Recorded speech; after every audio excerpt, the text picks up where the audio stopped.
September 23rd, 1942, 08:47 hours. The Red October steel factory in Stalingrad. The temperature was 6 degrees Celsius and dropping as autumn settled over the Volga. Matvey Kuzmin, a 32-year-old former collective farm mechanic from Voronezh Oblast, lay behind a mound of rubble with his face pressed against a Mosin Nagant rifle. The rifle weighed 4 kilograms unloaded, 4.2 kilograms, with a full 5-round magazine. The factory around him had been operational until August 23rd, when Luftwaffe Stuka dive bombers had reduced 87% of the facility to skeletal ruins in a single afternoon raid that killed an estimated 1 in 200 workers. Now, the twisted metal and pulverized concrete served as a hunting ground for snipers on both sides. The air smelled of cordite, brick dust, and something sweeter that Kuzmin had learned not to think about: decomposition in the rubble. At 380 meters distance, through a gap in the rubble approximately 19 centimeters wide, a German sniper was working. The German had already killed 3 Soviet soldiers that morning between 06:20 and 08:15 hours. All 3 were clean headshots. All 3 victims had been experienced infantrymen who understood basic concealment principles. The German was good, very good. He was using what appeared to be a Karabiner 98K rifle fitted with a Zer 41 1.5x scope, standard issue for Wehrmacht designated marksmen. The problem was simple physics.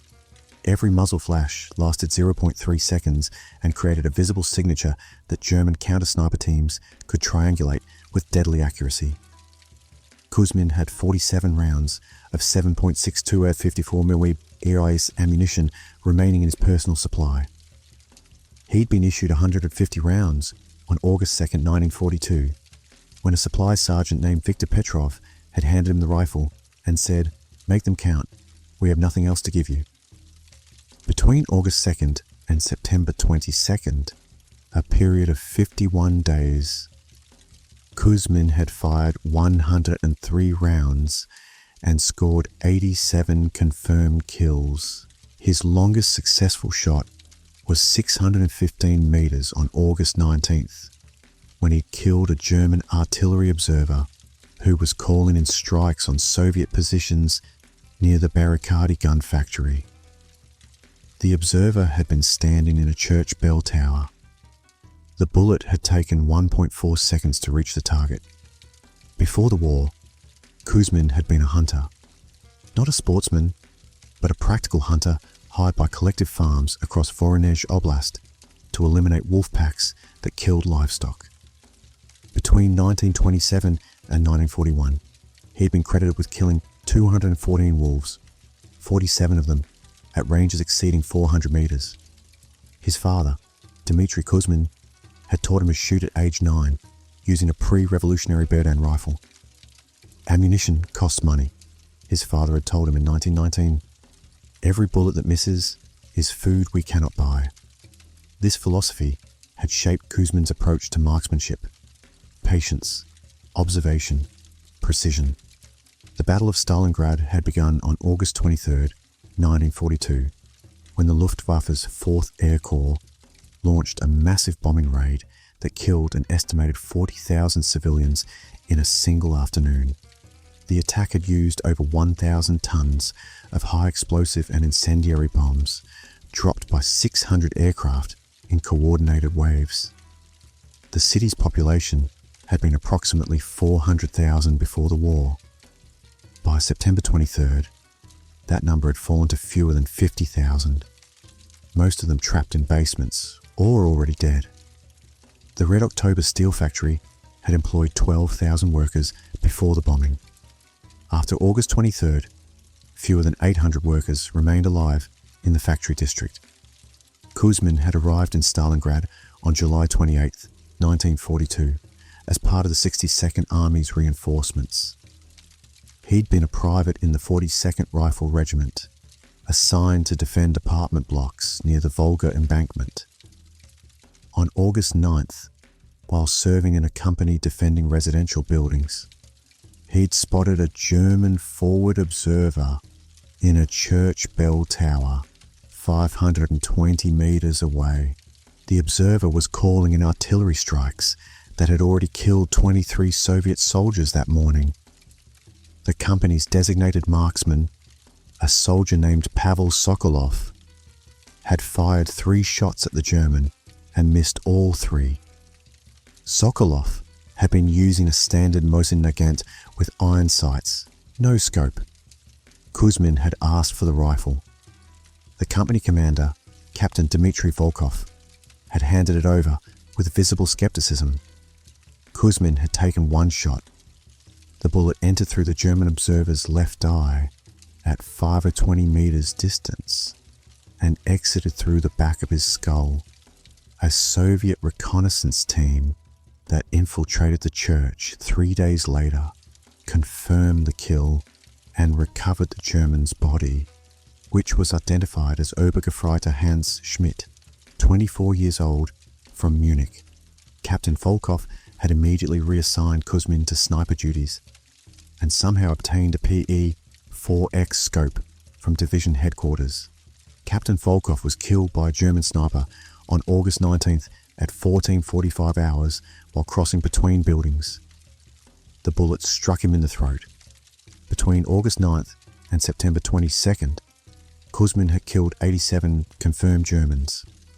His methodology was systematic. He averaged 1.7 kills per day, never taking more than 3 shots from any single position before relocating. He kept a mental log of successful shooting positions and never used the same location twice within a 48-hour period.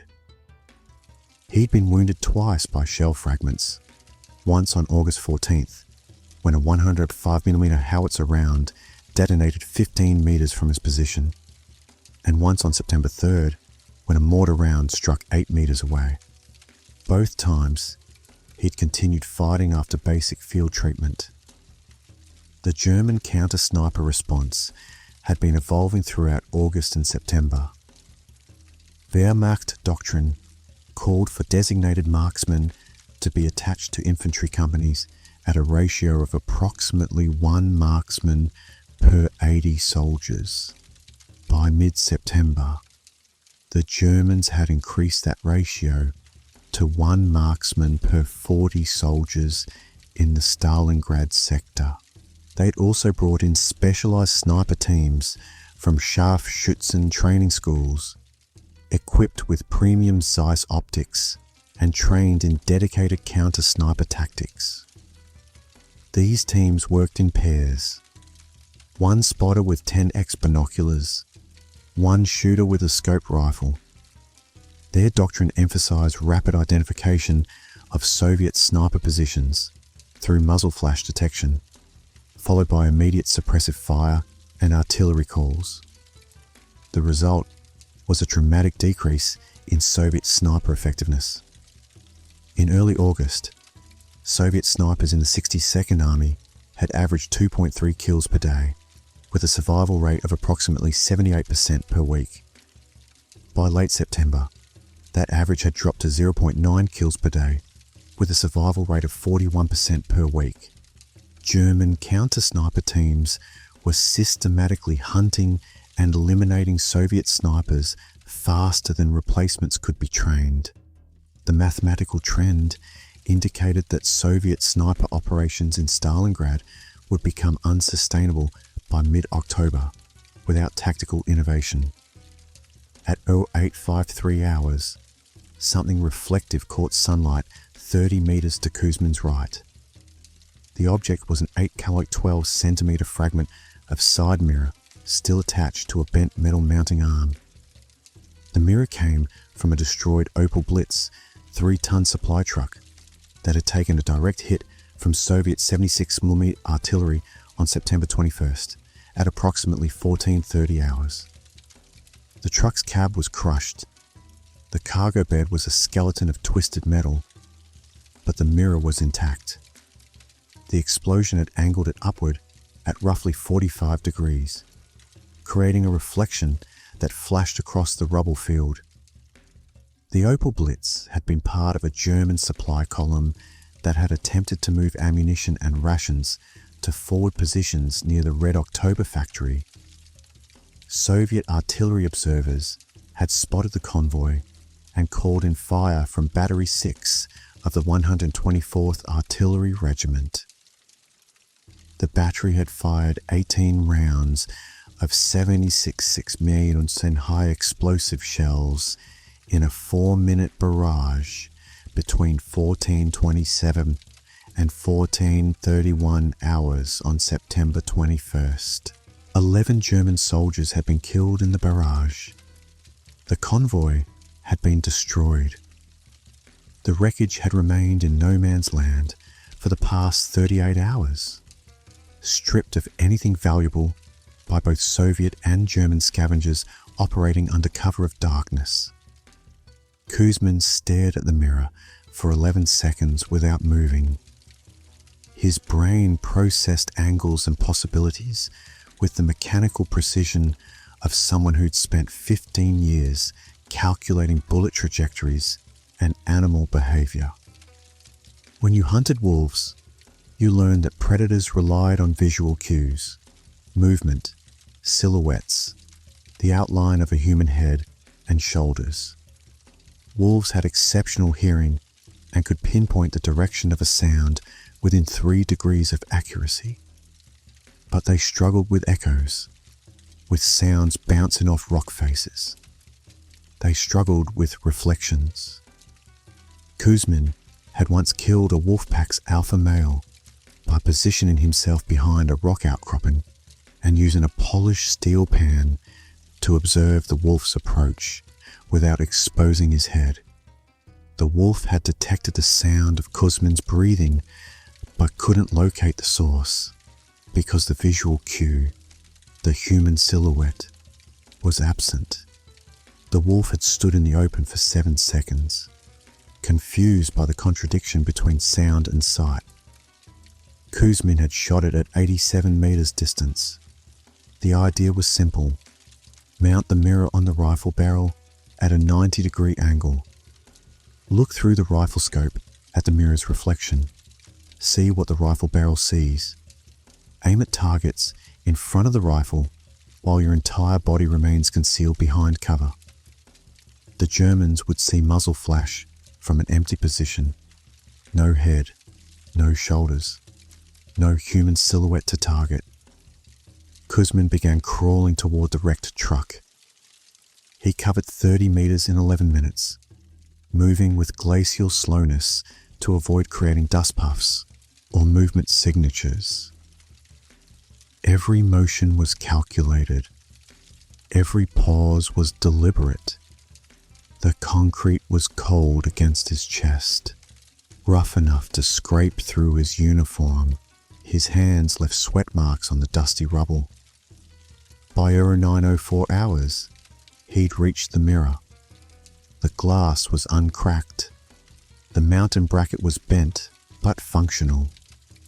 Using a 40-centimeter length of copper wire, scavenged from the truck's destroyed electrical system, he attached the mirror to his rifle barrel. The wire cut into his fingers as he twisted it tight. The mounting was crude, wire wrapped and twisted with finger strength alone. But when he pressed his eye to the scope and adjusted the mirror angle, he could see the reflection of the area in front of his rifle barrel. The physics were straightforward. Light traveled from the target, struck the mirror at a 45-degree angle, reflected into the rifle scope at a 90-degree angle, and reached Kuzmin's eye while his head remained completely hidden behind overhead cover. The rifle barrel protruded through the 19-centimeter gap. His body was offset by 60 centimeters and protected by rubble that would stop anything short of artillery. At 09:21 hours, Kuzmin acquired his first target through the mirror scope combination. A German Unteroffizier, identified by shoulder boards visible at 412 meters distance, was moving along a trench line The image in the mirror was reversed. Left and right were flipped. But Kuzmin's brain adapted within seconds. He'd spent years tracking animals that moved unpredictably through forest terrain. This was simpler. The German was following a linear path. Kuzmin calculated wind drift at 8 kilometers per hour from the northwest. He adjusted his point of aim by 7 centimeters to compensate. He squeezed the trigger. The Mosin Nagant produced 17 kilograms of recoil force and a muzzle blast measuring approximately 165 decibels. The sound echoed off concrete like thunder in a canyon. The bullet exited the barrel at 865 meters per second. Flight time to target 0.51 seconds.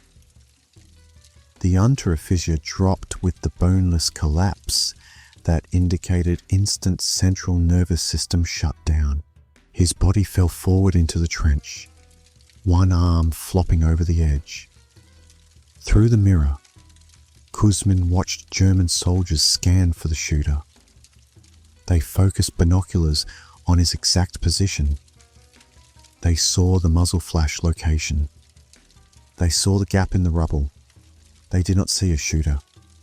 Confusion registered in their body language. Hesitation. Uncertainty. One soldier pointed directly at Kuzmin's position and shouted something Kuzmin couldn't hear. At 09:25 hours, a German sniper rose from concealment 385 meters away. The sniper wore a camouflage smock and carried a carabiner 98K with a ZF-41 scope. He was scanning the rubble with his optic, looking almost directly at Kuzmin's position. Through the mirror, Kuzmin saw the German's face in profile, saw the concentration, saw the finger resting alongside the trigger guard in the ready position. The German had a scar on his left cheek, visible even at 385 meters through the clear morning air.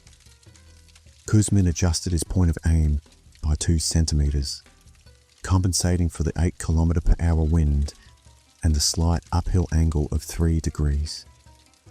He fired at 09:26 hours. The bullet struck the German sniper in the right temple. The impact made a wet sound, audible even at 385 meters, carried by the cold air. A spray of blood and brain matter painted the concrete behind him. The body twisted and fell backward into the hide, the rifle clattering against concrete with a metallic clang that echoed across the rubble field. Between 09:26 and 10:15 hours, Kuzmin fired 11 more rounds. 9 were confirmed kills. 2 were probable kills where the target fell, but body recovery couldn't be confirmed through observation. Each shot came from the same position.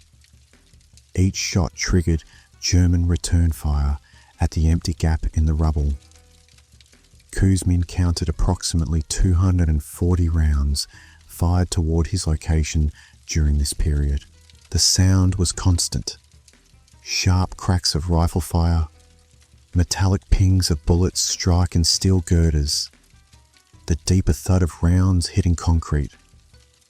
0 rounds came within 50 centimeters of his actual body position.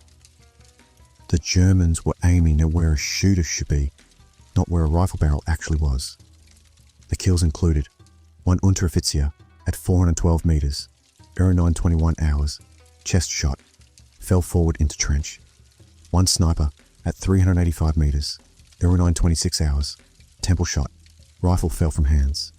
One Obergefreiter at 398 meters, 09:33 hours, neck shot, arterial spray, visible for 2 seconds.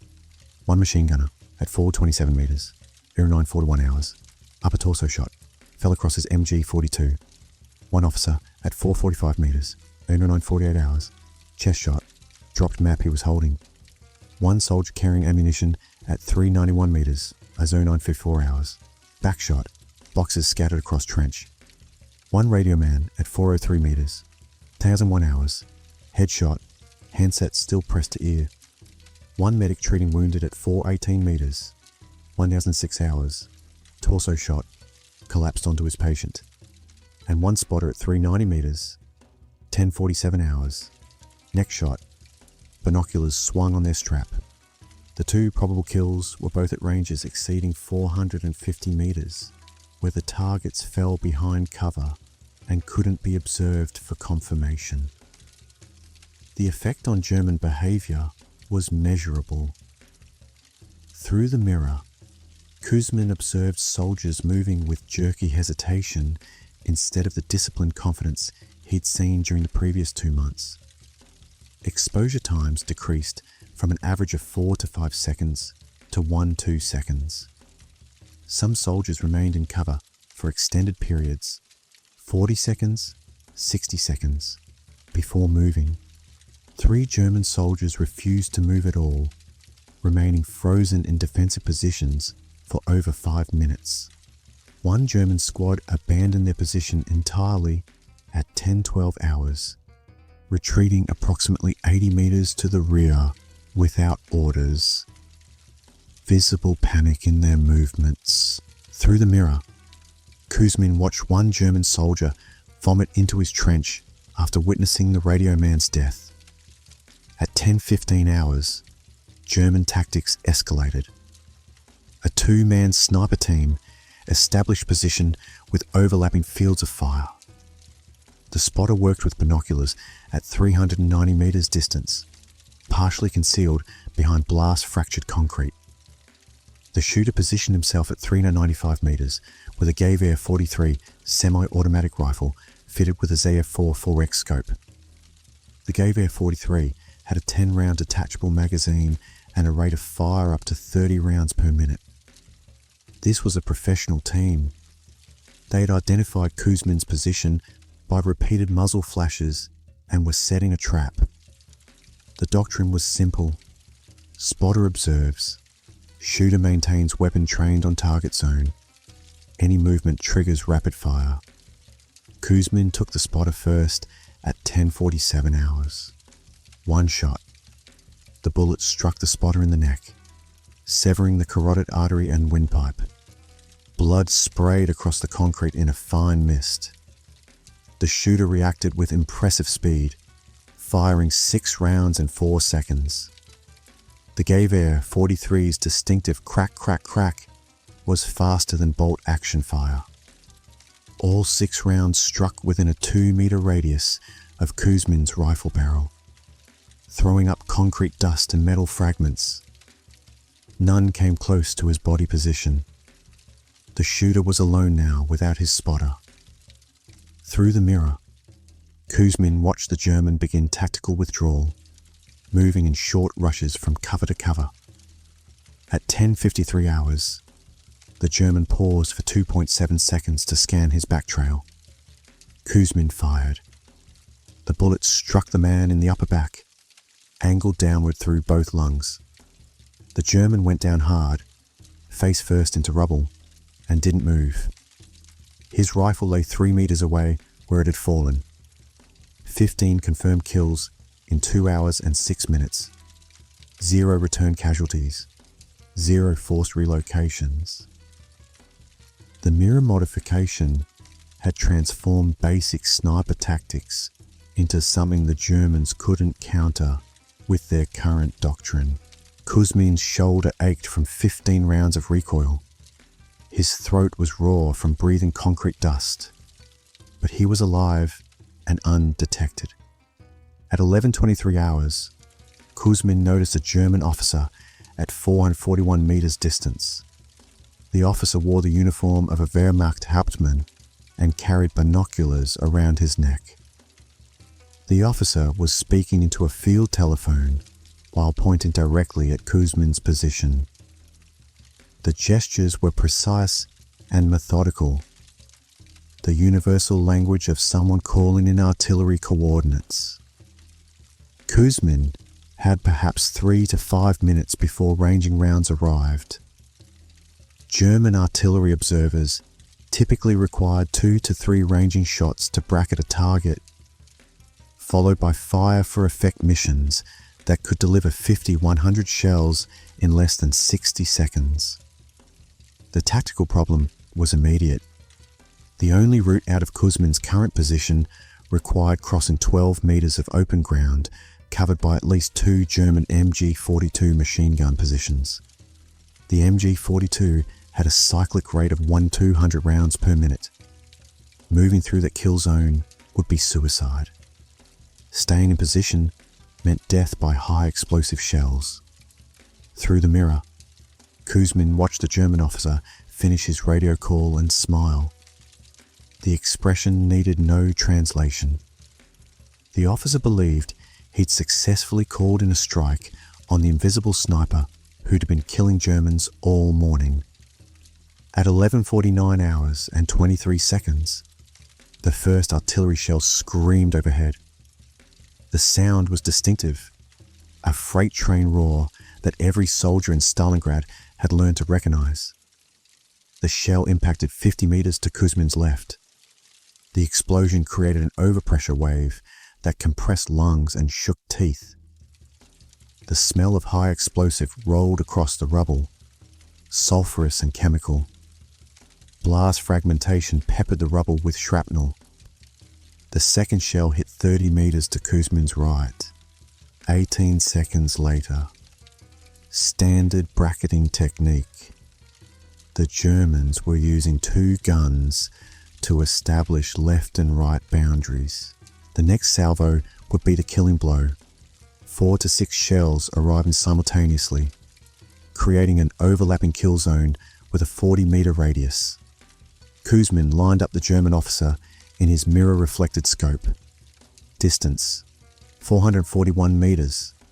Wind, 8 kilometers per hour from the northwest. Angle, slight downward trajectory of 2 degrees. The officer was standing fully exposed, raising his binoculars to observe the artillery's effect. The third ranging round detonated directly behind Kuzmin's position at 11:49 hours and 47 seconds. The blast wave lifted brick fragments into the air and created a dust cloud that temporarily obscured vision. Debris rained down, chunks of concrete, twisted rebar, fragments of glass that tinkled like wind chimes. Kuzmin's finger was on the trigger. The German officer was centered in the mirror's reflection, visible through the settling dust. The fire for effect mission would arrive within 30 seconds, probably less. The officer's smile was still visible at 441 meters distance. Kuzmin exhaled slowly, steadied the rifle. The calculation was simple: shoot the officer, or abandon the rifle and run towards certain death in a machine gun kill zone. The sound of incoming artillery shells began building, multiple freight trains approaching simultaneously from the west. 4 shells, maybe 5. The howl grew louder, a shrieking that made thinking difficult. Kuzmin's finger increased pressure on the trigger. 2 kilograms of force required. He'd applied 1.8 kilograms. The German officer lowered his binoculars and turned to speak to someone off-screen in Kuzmin's reflected view. The freight train howl peaked. The shells were 3 seconds from impact. Kuzmin applied the final 0.2 kilograms of trigger pressure. The rifle fired. Through the mirror, he saw the German officer's head snap back. The man dropped like a puppet with cut strings, binoculars flying from his neck. The first shell of the fire for effect mission struck 8 meters to Kuzmin's left at exactly 1150 hours and 11 seconds. The blast wave was a physical wall of pressure that shut down conscious thought. The second shell hit 6 meters to his right, 0.4 seconds later. The third shell impacted 10 meters directly behind his position. The fourth shell struck 5 meters in front. The overlapping blasts created a pressure bubble that collapsed lungs and ruptured eardrums. Kuzmin's world became falling rubble, dust clouds, the metallic taste of blood in his mouth, the ringing silence that follows massive overpressure. He was moving without conscious decision, crawling through settling debris, dragging his rifle by the sling. The mirror had been shattered by blast fragments. He could feel glass embedded in his left hand, but the rifle itself was intact. When his hearing partially returned, when the ringing decreased enough to process sound, Kuzmin realized he was 20 meters from his original position. He had no memory of moving. His left ear was bleeding. His hands were cut by glass fragments, but he was alive. Through the dust and smoke, he could see the crater where his firing position had been. The crater was 4 meters in diameter and approximately 1.5 meters deep. Nothing living could have survived in that crater.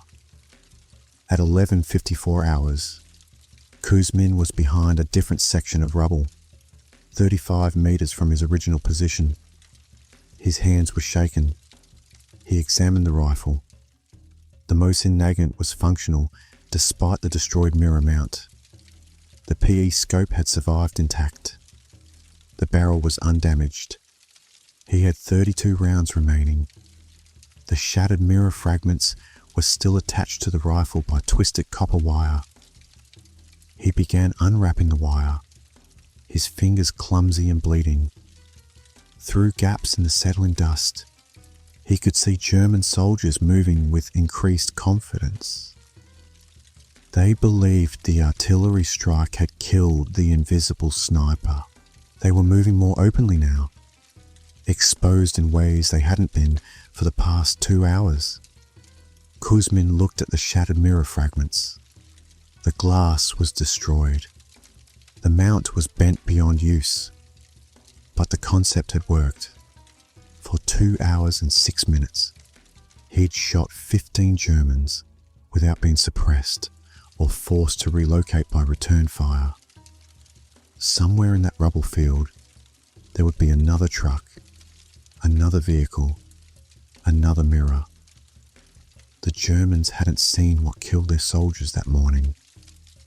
They had seen muzzle flashes from an empty position, and they'd called artillery on coordinates that no longer mattered because Kuzmin was already gone. But the technique remained. The mirror wasn't a trick. It was a weapon. September 24th, 1942, 06 and 12 hours. Kuzmin found his second mirror at 0547 hours in the wreckage of a German Kubelwagen Type 82 light vehicle that had been destroyed by Soviet mortar fire approximately 60 meters from his previous day's position. The vehicle had been hit on September 22nd during a German supply run. 3 bodies were still inside, burned beyond recognition. The smell was thick, charred flesh and melted rubber. The rearview mirror was intact, a rectangular piece of glass measuring 6'15" centimeters, smaller than the truck mirror, but usable. The mounting bracket was twisted but functional. Kuzmin extracted it using a piece of shrapnel as a prying tool, working in near darkness to avoid detection. The extraction took 14 minutes. By 0601 hours, he had the mirror attached to his rifle barrel using wire scavenged from the same vehicle's electrical system. The new firing position was 40 meters west of the previous day's artillery crater, behind the collapsed wall of what had been a workers' dormitory before August 23rd. The position offered 270-degree overhead cover from a reinforced concrete slab that had fallen at a 35-degree angle, creating a natural bunker. The gap facing German lines was 23 centimeters wide. Kuzmin's body was offset by 80 centimeters from the rifle barrel and protected by concrete thick enough to stop anything except a direct artillery hit. At 0618 hours, German soldiers began their morning movement. A squad of 9 men, identified by their equipment as infantry from the 389th Infantry Division. moved along a communication trench 340 meters distant. They were carrying ammunition boxes toward forward positions. Their movement was cautious, but not fearful. They believed yesterday's artillery strike had eliminated the invisible sniper. Kuzmin took the first shot at 0621 hours. The target was a German soldier carrying 2 ammunition boxes, both hands occupied, moving at a steady walking pace. Distance, 342 meters. Wind, 6 kilometers per hour from the east. The bullet struck the soldier in the upper chest, penetrating both lungs. The man's hands opened reflexively, dropping the ammunition boxes with a metallic crash. He fell forward into the trench, legs kicking twice before going still. Through the mirror's reflection, Kuzmin watched the other 8 soldiers react. They dropped into cover. They scanned for the shooter. They saw the muzzle flash location. They saw the 23-centimeter gap in the rubble. They didn't see a shooter. The confusion was immediate and visible. Through the mirror, Kuzmin observed one German soldier pointing directly at his firing position while shouting to his squad mates. Another soldier raised his rifle and fired 3 rounds at the gap. All 3 rounds struck concrete 40 centimeters from Kuzmin's rifle barrel, throwing up dust. The soldier's face was visible in the mirror's reflection, confusion mixed with fear. One soldier made the sign of the cross. Between 0621 and 0847 hours, Kuzmin fired 19 rounds from the same position. 17 were confirmed kills. 2 were misses, attributed to wind variation at ranges exceeding 400 meters. The kills were systematic, methodical, each one adding to German psychological pressure. At 0641 hours, he killed an officer giving orders at 367 meters. The man fell mid-sentence, his map fluttering from his hands. At 0643 hours, a machine gunner at 391 meters collapsed across his MG42, triggering a burst that fired harmlessly into the sky.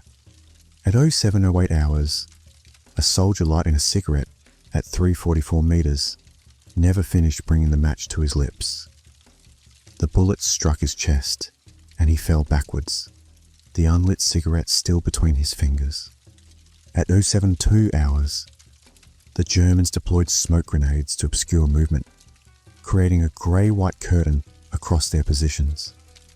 The smoke smelled acrid, chemical. The smoke was effective for 4 minutes and 20 seconds before wind dispersed it. When the smoke cleared, German soldiers were more exposed than before, having moved during the smoke, believing they were concealed. Kuzmin killed 3 of them in rapid succession, 0717, 0718, and 0719 hours. The first man was adjusting his helmet when the bullet struck. The second was crouching to pick up an ammunition can. The third was halfway through a motion to wipe sweat from his face. None of them completed their actions. At 0733 hours, the Germans tried a different tactic. A squad of soldiers simultaneously moved from multiple positions, creating 11 targets across a 200-meter frontage. Kuzmin selected the closest target, a soldier moving at 325 meters distance, and fired. The soldier fell with a chest wound. The other 10 soldiers froze in place, caught between completing their movement and dropping into cover. Kuzmin worked a rifle bolt in 1.8 seconds and fired again. Second soldier down at 331 meters. The remaining 9 broke and ran for cover. Kuzmin killed 2 more before they reached safety. 4 kills in 11 seconds. By 0830 hours, German soldiers in this sector had stopped moving entirely. Through the mirror, Kuzmin observed soldiers huddled in defensive positions, refusing to expose themselves. He watched one German soldier remain motionless in a shell crater for 23 minutes, clearly visible at 290 meters, too terrified to move. The soldier's hands were shaking so badly that Kuzmin could see the tremor even at that distance. The man's helmet had fallen off and lay 3 meters away, but he wouldn't reach for it. Another soldier was crying. Kuzmin could see the man's shoulders heaving with sobs. A third soldier had defecated in his trench rather than risk moving to the latrine. The smell of fear was as visible as smoke in their behavior. These were professional Wehrmacht soldiers, veterans of 2 years of continental warfare, reduced to paralysis by an enemy they couldn't locate or fight. At 08:47 hours, Kuzmin heard incoming artillery. The sound signature indicated 150mm howitzers, heavier than yesterday's barrage. The first ranging round hit 70 meters to his left with a thunderous crash that made his teeth vibrate. The second hit 65 meters to his right. Perfect bracketing. The Germans had identified his new position through systematic observation of muzzle flashes. Kuzmin had perhaps 20 seconds before the fire for effect mission arrived. He grabbed his rifle and crawled backwards through the collapsed dormitory structure, moving away from the gap. The fire for effect mission arrived at 08:48 hours and 14 seconds. 6 shells impacted simultaneously in a pattern that covered 80 meters of frontage. The explosions were massive. 150mm shells carried 10.4 kilograms of high explosive each. The blast waves created a pressure front that killed through overpressure alone at ranges up to 15 meters.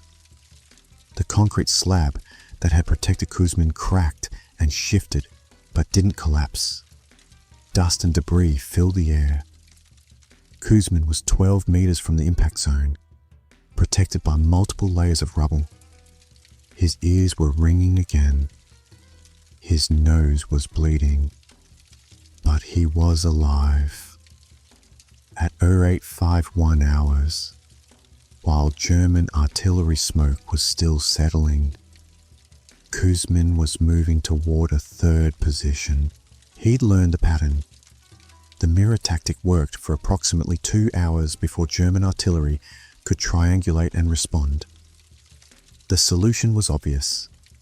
Relocate every 2 hours, find new mirrors, establish new positions. September 24th through September 30th. The pattern continued. Kuzmin's body bore the accumulated damage of constant combat. His right shoulder was a permanent bruise from hundreds of rounds of recoil. His hands were scarred from broken glass and twisted wire. His hearing in both ears was degraded from blast concussion. He'd lost another 4 kilograms, bringing his total weight loss since August to 22 kilograms. His uniform hung loose on his frame, but the mirror technique kept working. German counter-tactics evolved daily, but failed consistently. September 25th, 6 counter-sniper teams deployed simultaneously. Kuzmin killed 4 between 08:47 and 11:03 hours. Remaining teams withdrew. September 26th, Germans moved only during smoke coverage. Kuzmin waited for wind dispersal, killed 7. September 27th, movement restricted to dawn and dusk. Kuzmin killed 9 during these periods. September 28th, artillery response improved to 40 minutes. Kuzmin reduced position time to 90 minutes maximum, avoided 11 strikes. September 29th, Germans saturated grid squares with random artillery every 2 hours. Kuzmin moved to unsuppressed sectors, killed 12. September 30th, company strength assault across 600-meter frontage attempted to flush him out. Kuzmin relocated to flanking position, killed 18 during assault. Assault failed with 47 total casualties. By the end of September 30th, Kuzmin had used 11 different mirrors scavenged from destroyed vehicles. He'd fired from 23 different positions. He'd fired 341 rounds and achieved 287 confirmed kills with an 84.2% hit ratio. The German 389th Infantry Division, which held the sector opposite Kuzmin's positions, had suffered an estimated 12 to 15% casualty rate in that sector, specifically attributable to sniper fire. An unprecedented percentage for a single sniper operating over 7 days. October 1st, 1942. Soviet 62nd Army Headquarters. Basement of a destroyed building 800 meters from the front lines. Kuzmin had been summoned by his regimental commander, Colonel Andrei Volkov, younger brother of the captain Dmitry Volkov, who'd been killed on August 19th. The colonel was 34 years old, had been in command for 18 days since his predecessor was killed in the September 13th German assault on the city centre, and looked like he'd aged 10 years in those 18 days. "Comrade Kuzmin," Colonel Volkov said, examining a typed report on his desk. "German radio intercepts indicate their forces in your sector are calling you Der Geist, the Ghost. They filed multiple reports claiming there's an enemy sniper they cannot locate despite repeated attempts. Their 389th Infantry Division has requested permission to withdraw from certain positions because of one sniper." He looked up from the report. "That sniper is you, apparently." Kuzmin said nothing. He'd learned that officers who summoned enlisted men either wanted something or were about to punish them for something. The colonel continued, "I've been ordered by Army Command to investigate how one sniper is achieving results that typically require an entire sniper company. I've interviewed soldiers in your regiment. They report you're using some kind of modified rifle technique. A mirror, they said." Kuzmin nodded. "Automotive mirrors, Comrade Colonel, mounted on the rifle barrel at 90-degree angle, allows observation and firing without exposing the shooter. Germans can't locate a target they can't see." Colonel Volkov stared at him for several seconds. Then he picked up a pencil and began writing rapidly on a notepad. "How many mirrors have you used?" 11, Comrade Colonel. I scavenged them from destroyed vehicles. German vehicles preferred better glass quality. Each mirror lasts until artillery forces relocation or until the mirror breaks from blast concussion. How long can you fire from one position? Approximately 2 hours, Comrade Colonel. German artillery response has improved to 40-60 minutes after first shot. I relocate before they can achieve accurate fire. Hit ratio? Current 7-day average is 84.2%, Comrade Colonel. Previous 2-month average without mirrors was 52.3%. Colonel Volkov stopped writing and looked up. 84.2%. You're hitting 84 out of every 100 shots? Yes, Comrade Colonel. The mirror eliminates the primary cause of misses. German counterfire forcing premature position abandonment. Without suppression, I can take time to calculate each shot properly. The Colonel resumed writing. After 3 minutes, he put down his pencil and said, Army Command wants this technique replicated across all sniper units in Stalingrad. You will train 12 snipers in mirror mounting and employment. You will demonstrate the technique at division level. You will prepare a written manual with diagrams. He paused. You're also being recommended for the Order of the Red Banner. Congratulations, Comrade Kuzmin. October 3rd through October 15th. 12 days training Soviet snipers. Students. Mix of experienced and newly trained marksmen. Kuzmin prepared a 23-page manual titled Mirror Reflected Shooting for Concealed Sniper Operations with hand-drawn diagrams. Of 12 trained, 9 successfully employed the technique. 1 killed by artillery before establishing position. 2 couldn't adapt to reversed images.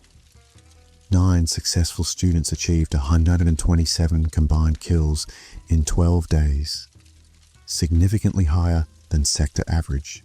One of the successful students, a former schoolteacher named Alexander Petrov from Leningrad, later wrote in his diary, "I saw Kuzmin with that mirror, and I thought he was insane. A piece of truck glass tied to his rifle with wire. But then I watched through binoculars as he killed 6 Germans in 10 minutes, and none of them could find him. It was like watching a magic trick, except the magic was geometry, and the trick was that the Germans were hunting for something that wasn't there. I tried it myself the next day. 4 kills in the first hour. No return fire. Not a single bullet came close to me. I felt like I was cheating, like I'd discovered a way to break the rules of war. But the Germans kept dying, and I kept living, so I stopped questioning it." Another trained sniper, Corporal Ivan Morozov from Kursk, described his first experience with the mirror technique in a letter to his wife dated October 19, 1942. "Today I killed 7 fascists and they never knew where I was. 7 men dead, and they couldn't shoot back because they couldn't see me. I know this should make me happy. It means I'll come home to you, but it feels wrong somehow. Like shooting fish in a barrel, as Father used to say. The Germans are terrified. You can see it in how they move now. Quick, jerky, like rabbits who know the wolf is watching but can't see where. Is this what victory looks like? Terror and confusion? I suppose it must be. I'll keep using the mirror. I want to come home." The technique spread informally. By October 20th, 30-40 Soviet snipers in Stalingrad used mirror modifications. German reports documented frustration with invisible snipers. One captured document dated October 18th, signed by Hauptmann Friedrich Weber of the 389th Infantry Division, stated, "Enemy sniper tactics have changed significantly. Multiple reports from forward units describe accurate fire from positions where no shooter can be observed. Our counter-sniper operations are achieving minimal effect despite dedication of significant resources. Morale impact is substantial. Men are refusing to leave cover even when ordered. Request immediate tactical guidance or permission to withdraw from exposed positions where these attacks occur." A German soldier's letter home, intercepted by Soviet intelligence on October 24th, contained this passage. "We call him the Invisible One. 9 men in my company are dead, and we've never seen him, not once. The shots just come from nowhere. Carl won't move anymore. He sits in his hole and cries. The officers threaten him, but he won't move. I don't blame him. Moving means dying." A German prisoner, captured on November 3rd, 1942, Gefreiter Otto Braun from Stuttgart, gave this testimony during interrogation. "We didn't believe it at first. The reports sounded insane. A sniper you couldn't see, couldn't locate, couldn't kill. But then my friend Werner was shot in the head while standing in what should have been complete cover. The bullet came from a position we'd already checked. There was nothing there. No one there. Just a gap in the rubble. After that, nobody wanted to move. Our lieutenant ordered us forward and 3 men refused.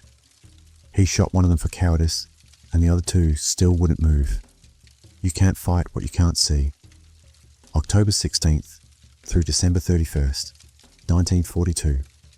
Kuzmin returned to active sniper operations after completing training duties.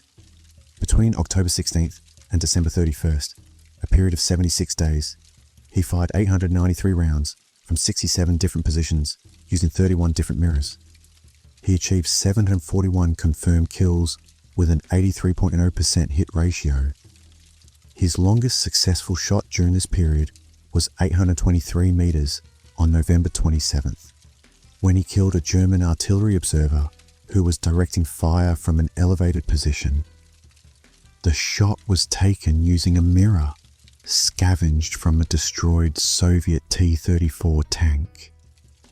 Military-grade optical glass that provided superior clarity at long ranges. The bullet's flight time was 1.6 seconds. The observer fell from his perch like a dropped sack. The cumulative statistics for Kuzmin's mirror shooting period from September 23rd through December 31st, 1942, a total of 100 days. Total rounds fired, 1,234 confirmed kills, 1,028 probable kills, 29. Hit ratio, 83.3%. Positions used, 90 mirrors used, 42. Longest shot, 823 meters. Shortest shot, 287 meters. Average range, 391 meters. Times forced to relocate by artillery, 6-7 times wounded by artillery fragments. 3. Minor wounds, continued operations. Times nearly killed by artillery. 11 German counter-sniper teams encountered. 18 German counter-sniper teams eliminated. 18 complete teams, both spotter and shooter. These numbers made Kuzmin the most effective Soviet sniper in the Battle of Stalingrad for the 100-day period, surpassing even famous snipers like Vasily Zaitsev, who achieved 225 confirmed kills between November 10th and December 17th, 1942. However, Kuzmin's achievement remained largely unknown because his technique was classified as a tactical secret by Soviet High Command. While Zaitsev became a propaganda hero with widespread publicity, Kuzmin's work was documented only in classified after-action reports and unit records. The German response to mirror shooting tactics evolved but never fully countered the technique. By late November 1942, German units in Stalingrad had implemented new counter-sniper doctrines that included immediate artillery saturation of suspected sniper zones without attempting precise location, restriction of movement to night hours, and smoke-covered periods, only mandatory use of armored shields when any exposed movement was necessary, withdrawal from positions where mirror shooting attacks had occurred, increased ratio of machine guns to provide suppressive fire across entire sectors. These countermeasures reduced Soviet sniper effectiveness, but couldn't eliminate the threat. The fundamental problem remained unsolved. German soldiers couldn't suppress what they couldn't see. December 15th, 1942. The temperature in Stalingrad had dropped to minus 18 degrees Celsius. Kuzmin's 12th mirror, extracted from a German SETI KKFZ, 251 half-track destroyed during Soviet counterattacks, had cracked from thermal stress. Ice accumulated on the mirror surface, degrading reflection quality. The cold made the metal mounting bracket burn his fingers when he touched it with bare skin. At 11:03 hours, while firing from a position near the Lazur chemical plant, Kuzmin's mirror shattered completely during a shot. The rifle barrel's recoil vibration, combined with thermal stress and previous blast damage, caused catastrophic failure of the glass. Fragments fell into the rubble with a sound like breaking icicles. The mounting bracket remained attached to the rifle, but held only jagged edges of broken mirror. Kuzmin examined the destroyed mirror for 11 seconds, then removed the mounting bracket and discarded it. He'd fired 47 rounds from that position using that mirror, achieving 39 confirmed kills. The mirror had lasted 6 days, longer than most. He would find another mirror tomorrow. There were always destroyed vehicles. There were always mirrors. But something had changed. Through the gap in the rubble, without the mirror's reflected view, Kuzmin could see German positions in their normal, non-reversed orientation. He could see them the way he'd seen targets for the first 87 kills before discovering the mirror tactic. He raised his rifle and looked through the scope directly at a German position 340 meters away. His head and shoulders exposed in the conventional sniper posture he'd abandoned 83 days earlier. Within 1.7 seconds, 3 German bullets struck the rubble within 40 centimeters of his head. The impacts were sharp cracks, followed by concrete dust. He dropped into cover instantly, heart hammering in his chest. The German counter-snipers were good. They'd been waiting for exactly this moment, waiting for the invisible sniper to become visible, even for a second. Kuzmin didn't fire back. He crawled away from the position, moving perpendicular to the German line of sight, relocating to temporary cover 30 meters away. He sat there for 4 minutes, breathing heavily, hands shaking slightly from adrenaline. His mouth was dry, tasting of concrete dust and fear. He'd just experienced what every German soldier in this sector had experienced for the past 83 days. The terror of being targeted by an enemy they couldn't locate or suppress. The mirror wasn't just a tactical tool, it was psychological armor. Without it, he was as vulnerable as any other sniper on any other battlefield. At 11:47 hours, Kuzmin began moving through the rubble toward the rear, keeping low, avoiding exposure. He would find another mirror tomorrow. He always found mirrors. The fear would pass. The shaking would stop. But for those 4 minutes, sitting in temporary cover with German counter-snipers hunting for him, he understood completely why German units had requested permission to withdraw from his sector, why their movement had decreased by 80%, why some German soldiers froze in shell craters rather than risk moving across open ground. The mirror trick worked because it violated a fundamental rule of combat. You could see your enemy, and your enemy could see you. The mirror broke that rule. It made one side invisible, while the other side remained exposed. The asymmetry was absolute. The psychological effect was devastating. January 22nd, 1943. Kuzmin was in a basement headquarters 200 meters behind the front lines, giving his final report to a colonel from Soviet military intelligence. The colonel was writing everything down in a leather-bound notebook, occasionally asking clarifying questions. The meeting had lasted 90 minutes. Kuzmin had described every technical detail of the mirror technique, every tactical lesson, every countermeasure the Germans had attempted. And the final total? The colonel asked. 505 confirmed kills between September 23rd and December 31st, Comrade Colonel, using mirror-reflected shooting exclusively. Previous 87 kills before September 23rd used conventional methods. The colonel wrote the number carefully, 505. He underlined it twice. And you believe this technique can be taught to other snipers?